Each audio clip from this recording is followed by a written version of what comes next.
Hey, what's up guys? Beeler here again, and I'm doing a highly requested video today. I'm doing how to stay in a trade longer. I'm just going to give a few examples and a few little tips I found in my experiences that can possibly help you. And I actually happened to run into an amazing example today here on Facebook that I posted in both chats, and this one was really awesome. So these were the levels that I was playing. Or hold up. These are the levels that I was playing. This was my break above. My break below was right here. I entered about right here. And people kept asking me, how did you know to keep staying in longer to at least be in a more profitable trade? I didn't make a crap ton of money. Or even that huge of a, I mean, 16 to 25% on two different strikes a week out is pretty good staying in a trade that long. But, let's say here on Facebook. So I entered here on this candle breaking. I entered a little early. This would have been the ideal candle entered on because it confirmed breaking this play. But how I stay in the play. So let's just go back to the beginning. So you have your high, right?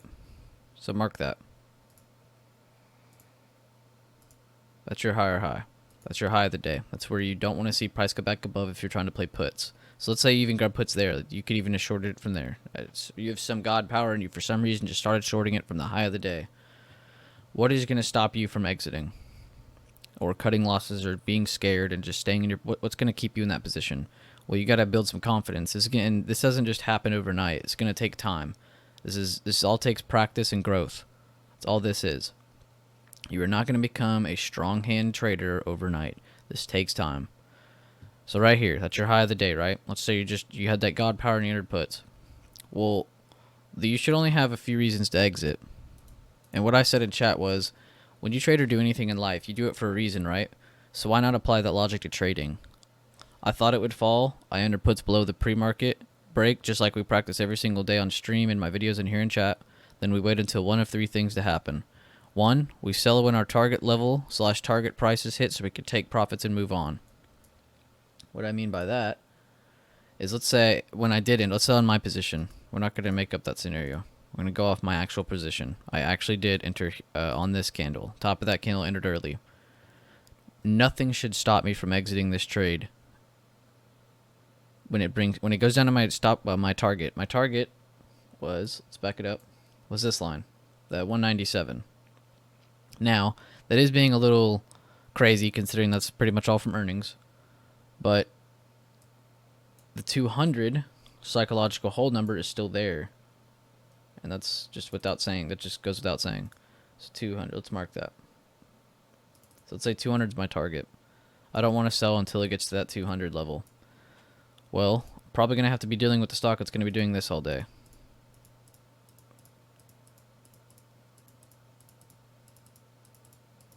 But on every single one, I have a high, lower high, lower high, lower high, lower high. So that's pretty much what I'm just about to go over. Let me delete these.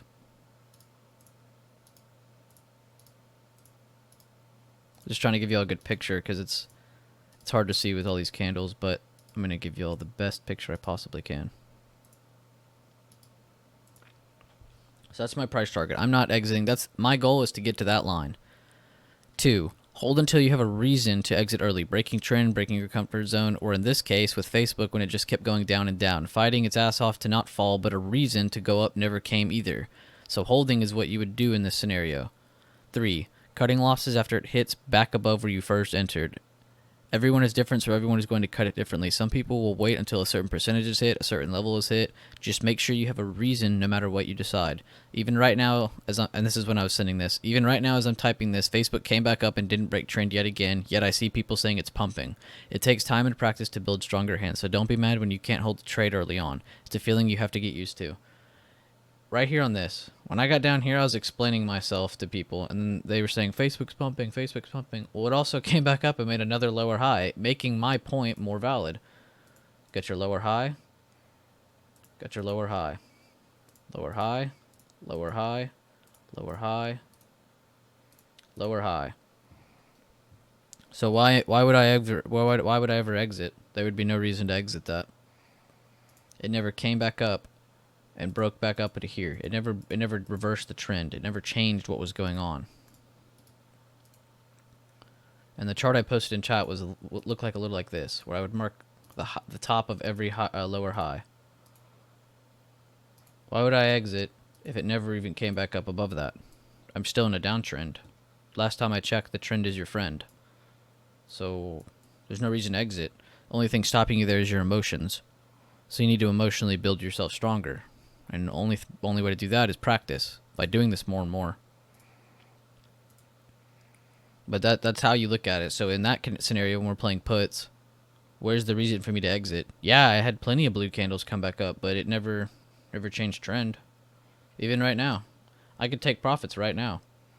It's not going to be as much than if I sold it here, but that's because I held it throughout the day. It's a next week contract, so Theta and IV are kind of hurting me a little. But that's okay. I'm just trying to get a good point across to everyone that you need to hold your trades longer when you're in a winning trade. Because at any of these drops, it could have dropped down to 200. And I'm willing to take that risk for a higher probability trade. But that's a good example on how to stay in a trade longer. And that was for puts. You know, it's vice versa for calls. If you have a stock doing this,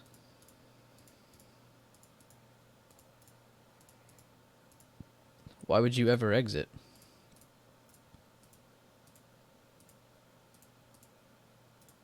The stock never stopped pushing. It never stopped pushing.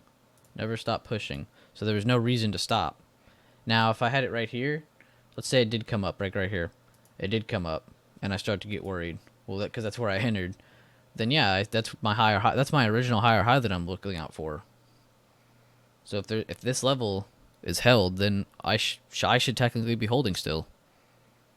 But again, this takes time, so it's a feeling you have to get used to. You don't want to beat yourself up when you're just getting out of trades too early. But you shouldn't be entering and exiting a trade within the same candle and only making like $1. That's not what you should be doing. You're going for percentages. Quit looking at that dollar amount. The percentage amount is what you want to focus on. But I really just wanted to go over this because this had a lot of requests to do this video. I just wanted to give a short, juicy little video. Make sure to hit the like video, comment, subscribe. Tell me what you guys want on some other videos. Let me know if this helped you or not. And I'll see you on the next one. Thank you.